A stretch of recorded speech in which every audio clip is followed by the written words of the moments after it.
Here, you can have a bit. Don't tell anybody, all right? It's our secret.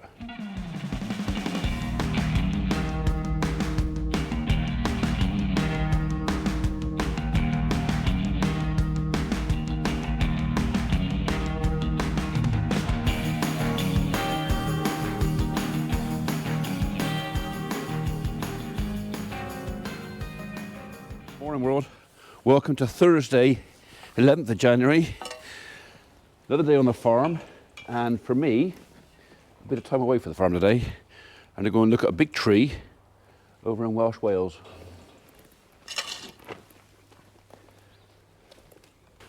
But before I go there, I'm actually being picked up and collected by the tree's potential new owners. I've got to give these guys a bit of breakfast. Oh, everybody's spotted it now.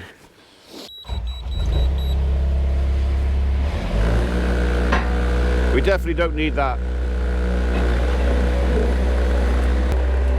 Anyway, morning world.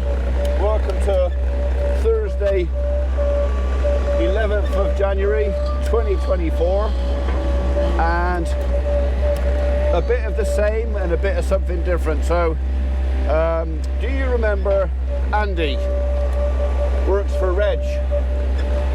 Tractor driver, corn man, corn dryer. Basically Reg's right-hand man. Well, I've got to go and look at a job, a tree job for him today. Don't know if I'm going to video anything because this is this is at his house, so he may want to keep that bit to himself.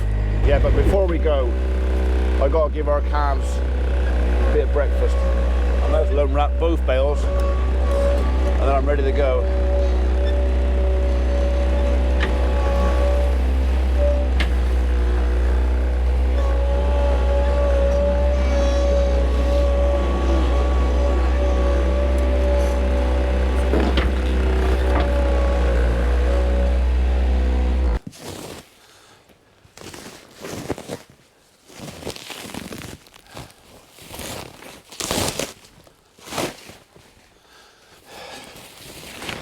So I haven't got much time to do this. Literally I've got 3/4 an hour before Andy gets here, which should actually be plenty to do this little job. But yeah, I'll get these calves fed. The bull and the boys in the bottom shed, they could do with a bale as well. We should have enough time to sort everybody out before I have to go. I'm only going to be gone a couple of hours at the most. But I don't want anything left at home hungry.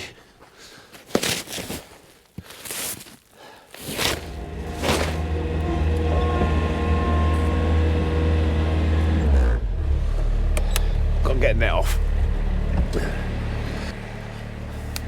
I left the knife in the cab.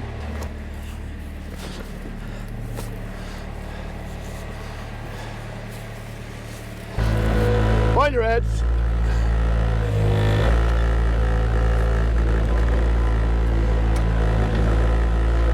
Mind your heads.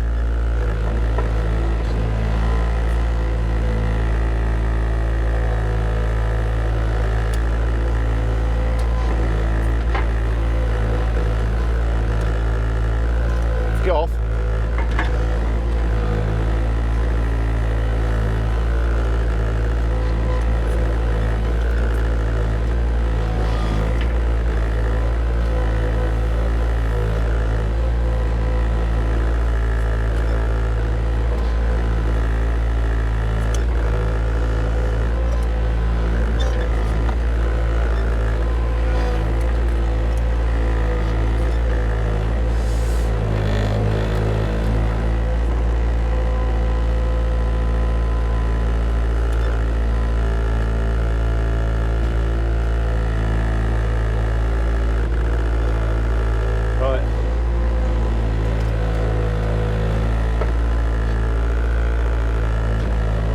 Go and get her belt.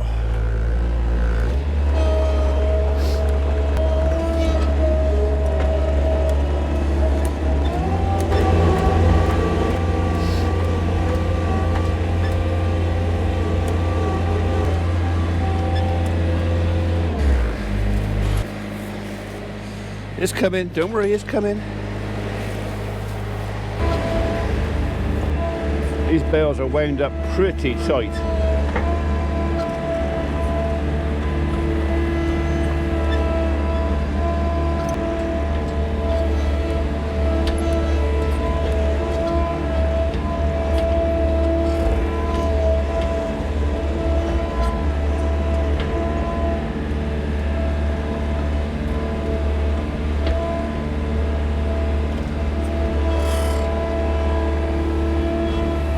Go on, just pull apart a bit.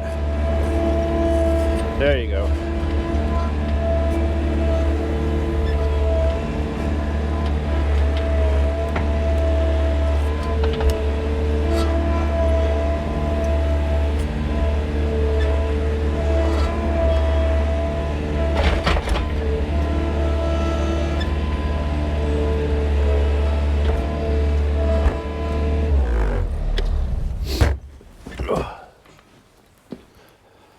I know it was a bit of a long-winded affair, but these bales are wound so tight that I struggle to pull apart with a spike.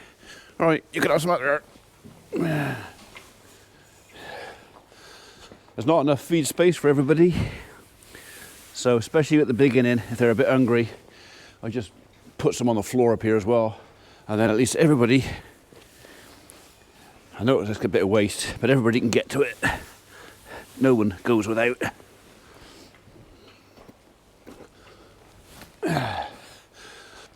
What I need to do is get Tim to make me a hinged feed barrier. So I think that's what we're going to do, is have a chat with him and get him to, we've got to hinge that end, we've got to hinge this end. Might have to put a post in the middle that we can latch onto, a removable post or something. And then I can put a feed barrier all along the front then. So, and maybe one in there as well. Maybe take one of those out of there and put it in here, because I can give the cows some in there as well, and it kind of just makes sense. Everybody can have something. If it's horrible outside, they can have something inside. Or I put a tunnel up the middle and I feed them on both sides. So yeah, there's just options, right? We need to do a bale for them down there.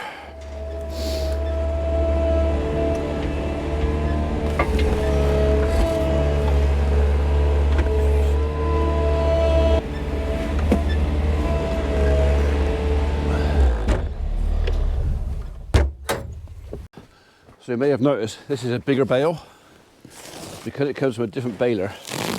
All of this is from Reg's. So from the 15 acres that Reg let me have when I thought it was going to be well short of grass, because we ploughed up crookhorn and put that into wheat, and we've also ploughed up pigeon meat, as you know, because that was put into maize and now back into grass. So we thought we were going to be short, and I think we probably would have been. But now we should have enough that even if we have a bad summer, nothing should go hungry. Fingers crossed.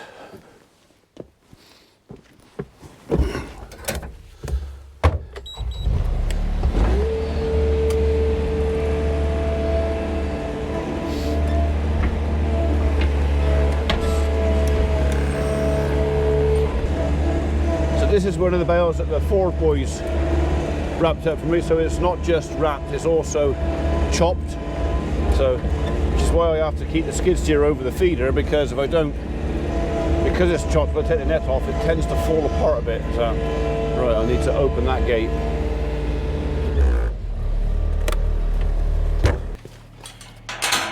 Come on, go up, in you go, go on, get in. Go on.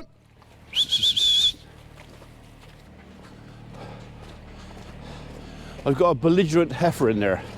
Reminds me of one of my daughters, actually. I don't see why I should have to. Why have I got to do that? I don't want to do it. I'm not going to do it. Yeah, you are. No. Yeah, you are. Get in there.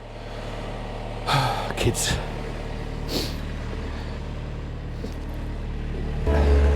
Anyway, I've just looked at their bed in there. Ooh, we're a bit front heavy there. We were quite a bit front heavy there. Big bales these are. And actually the bed's going to last, I reckon, another day. So good news for me, less work, less bedding, less hassle, and you haven't got to watch me muck out a shed again for a day. Brilliant. Right, you're already partially cut there, so we'll just finish that off there, shall we? There you go. So yeah, so this is quite coarse grass. I mean, they're not loving it. They're eating it. They're not loving it. But this is that like marshy grass that Reg had down on his wetlands, which is one of the reasons I went with chopping it rather than leaving it whole, because it's easier for them to pick up and chew.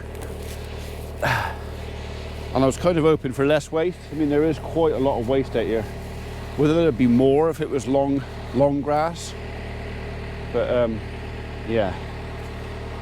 Thing is, because the yard's so crappy, having this waste and this build up of material around the feeder, it is at least keeping their feet clean and dry. The only downside is because it's now warming up, there's a layer there and it's kind of decaying. Because it's now warmer than the floor in there, they all want to lie on it, which is all right until someone wants something to eat and then can't get to it. Then that's a pain in the ass then.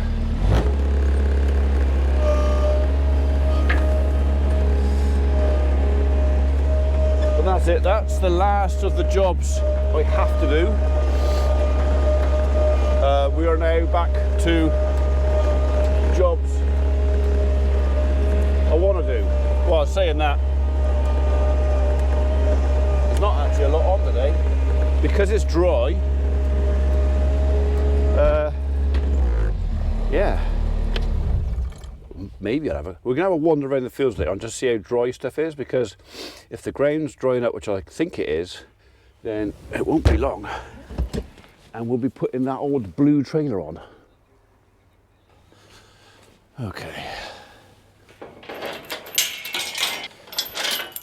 Wait for it, wait for it. Okay, now you can come.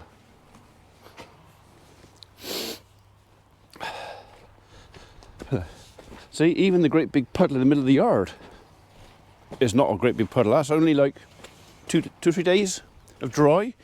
If we didn't have so much rain, I could keep them an awful lot cleaner. Supposed to eat it, not stand on it. That's why I put it up against the gate, not chuck it in the middle, so hopefully they stand on less, but you know, pull it out, stand on it. It's why I feel, or don't feel terribly guilty about eating them, because they really aren't that smart.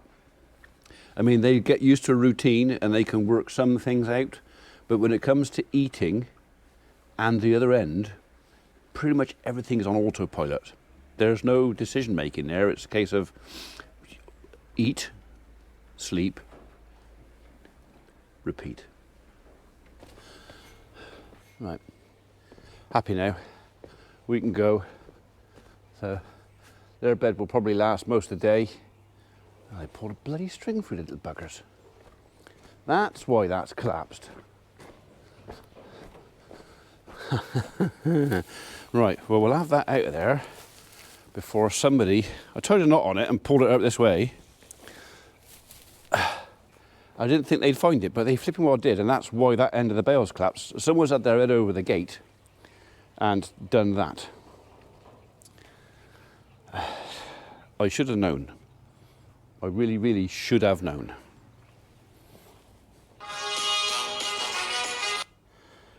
Hello?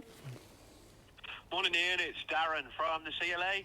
Hello, Darren from the CLA. How are you, mate? I'm all right, thank you. Yeah. Getting over this bloody lurgy. Yeah. Sat here procrastinating. Shall I ring you or not? Because I'm getting to the stage where I'm chasing and I don't. Right, Andy's just arrived. He's 3 minutes early. I don't mind that. Got to take the mother-in-law in her paper, change my shoes, and then I'm off again. And yeah, I'm taking my drone so I can have a look around the house for him, take some pictures. Right, okay. I'll see you when I get back. Come on. Well, that was an interesting morning. Off over into Welsh Wales. to look at some tree work. We don't often go over that way, but you know, it was, as much as anything else, I was just basically doing an inspection, verbal report, and I'm going to have to do some stuff in writing as well, because there's just a few bits and bobs to be done. It's really just a case of ticking a box with duty of care. So anyway, there wasn't a lot I'm doing. One ash tree wants coming down because it is so obviously riddled with ash dieback. Didn't need me to tell the customer that. Right, so you guys are all right. You're already making that a bit wet in there, aren't you?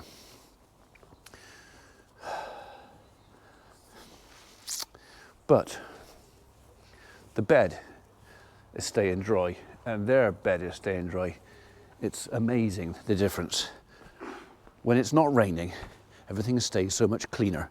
Right, I've got to go look at some more trees now. I've got to look at a load of ash trees that are threatening to go, it's going to be one of those awkward ones, threatening to fall across a lake onto someone's property. So yeah, so whatever happens, if we have to take them down, it won't be easy. Could do with a skyhook or a chinook. That would do it. Come on in.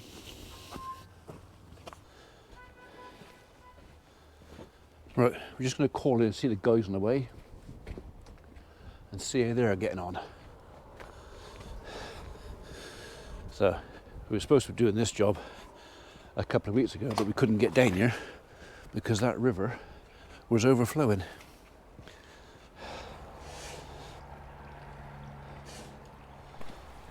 Minor delay in the job. The last section of steel safety line has decided to break, so we've got to replace it before we can continue. But the last thing I want is one of my guys in that river. They're not allowed to get wet. It's against the law. Come on, this way. This way. Still feels a bit damp in here. Right, we're back from our last tree quote of the day. I can leave this open because the sheep are shut out. Pickle, you come in? Yeah, too soft to travel yet. I just wanted to have a look, see what the ground was like and could we travel on this with the tractor, but I still think it's too wet. Don't want you. You're well aware, there's one, you're well aware that we have quite a large pile of 5H1T out the back of the yards there, and we're kind of running out of space because it's 2 years worth. In fact, it's more than it's 2.5 years worth out there. I need to get some of it out. So Val has had her sheep out here for a couple of weeks now, and they've predominantly been out in this field. This is called the Avenue. This is the field that's right in front of our house, and it is one of the wetter bits. But yeah, I'm not ready to travel on this yet. If it was just the tractor by itself and nothing else, yeah, I'd drive across here. But towing a heavy muck spreader, and I'd have to be coming in and out of that gate there. It would have to be that gate there, actually. I'm not going out that one. I'm going to make a right mess. By the time I've done 20 or 30 trips out here, which is what it would take to do this field, that gateway up there would be a right mess. So still too early, I can't do it yet, as much as I want to. In other news, talking to Andy earlier, who you know from Regis, the corn master, the dryer man, the grain cleaner, whatever you want to do it, tractor driver extraordinaire, Regis right hand man, and it looks like if we stay dry, we might be drilling next week. Still too wet this week, but it looks like a lot of it is going to be ploughed, and then we're going to have to go behind the plough with a combination drill. So yeah, so it's going to make planting expensive. We were hoping to put our second wheat in just pretty much through the stubble, just disc over it, go in with the Cleveland and drill it. Not going to happen now. We've got to plough and drill, and this is a second wheat, So we're not going to get the yield we could have done from a first. This year's first wheat wasn't that brilliant, wasn't awful, but there's 200 tons ish in the barn, which is worth around about, give or take, £180 a ton.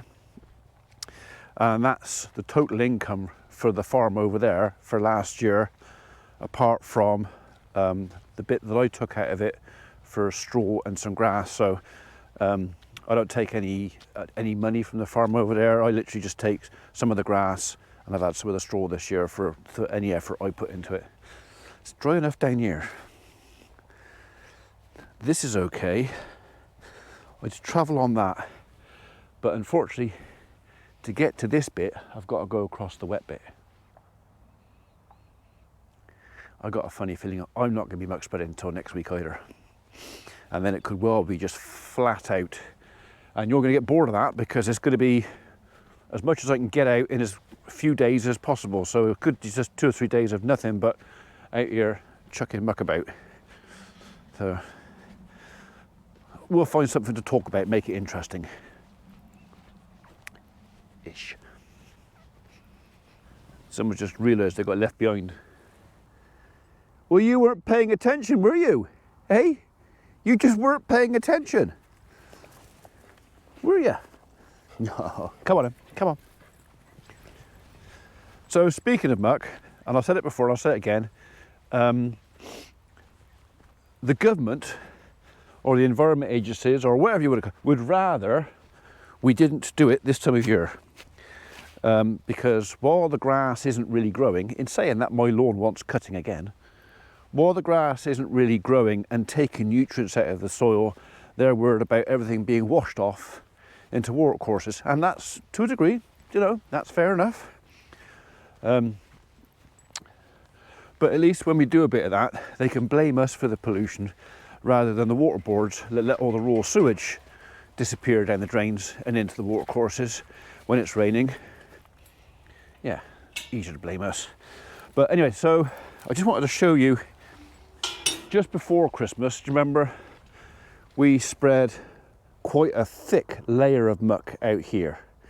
And at the moment, the only evidence that I did that is obviously the damage to the ground here, which vexed me a lot. And I can see one lump, one large lump of poo that for some reason didn't break up. Now it's broken up a bit more. But all this has washed down into the ground and the grass has picked it up.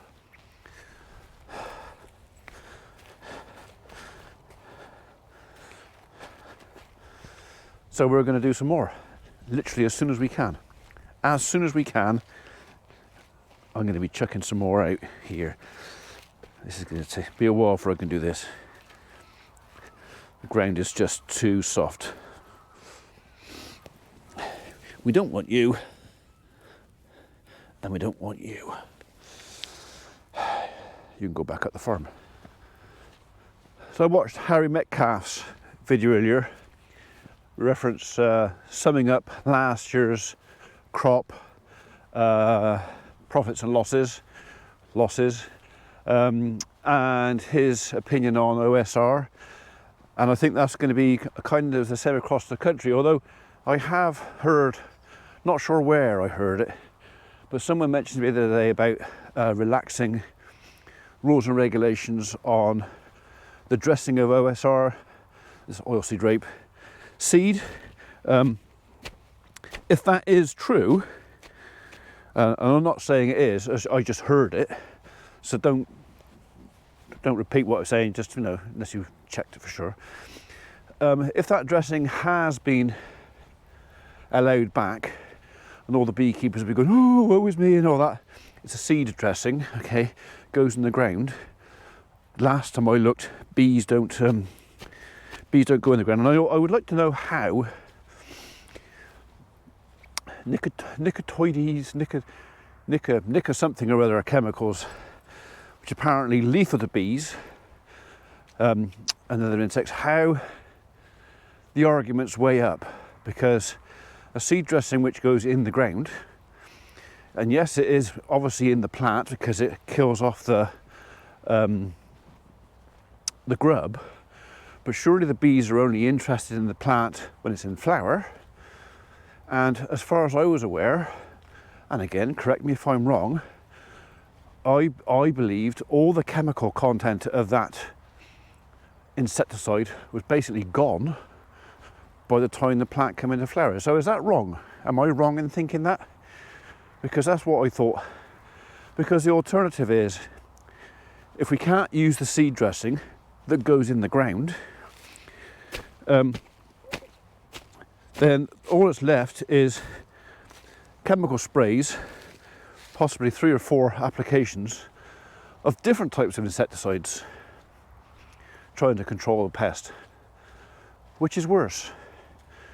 One seed dressing, or 3 or 4 applications of an aerosol spray that can be picked up in the wind and carried and done on a more mature plant.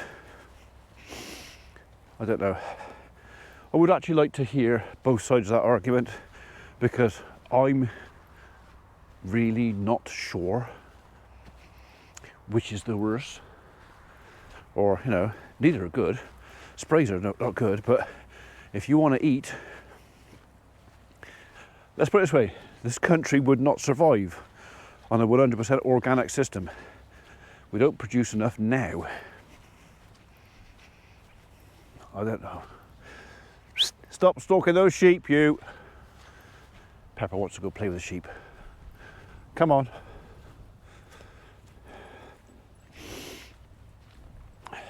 Anyway, that's the end of the video today. We haven't done an awful lot, I'm afraid. In some ways that's a good thing, because it hasn't rained, the cattle's bedding hasn't got soaked wet, and I don't need to refresh it. They're okay. They've all got plenty of food. Calves had 2 bales this morning. Bull had his bale. The cows are still chewing through that one that they're not really very fond of. I'll try and do better on the next one. Yeah. It's getting dark. Guys will be home soon. See you tomorrow.